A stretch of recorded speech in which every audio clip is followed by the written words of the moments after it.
Syempre, pwede yan. Ayun ang gusto nyo eh. Pwede nyo rin to i-connect sa Wi-Fi, hotspot, or internet. Mag-Bluetooth ka para makapag-headset ka or speaker. Connect mo sa TV, pwede rin. May Play Store yan, so pwede kayo makapag-download ng apps or games na gusto ninyo. Pwede kayo mag-social media or mobile games. Ayan, pwede ka dito manood.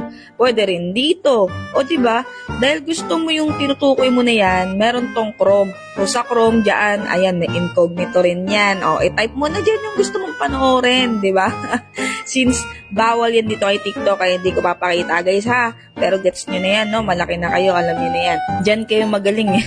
Joke lang. So, pero ito talaga pinaka-main ano neto guys. Puro console games talaga to. Simula arcade hanggang PlayStation 1, PS2, PSP, 3DS, and Wii. May games na pong naka-download. Depende po sa SD card storage na pipiliin nyo sa Yellow Basket. At pwede mag-insert ng earphone at may cooling fan kaya hindi basta iinit. Di tulad mo. Charot. Or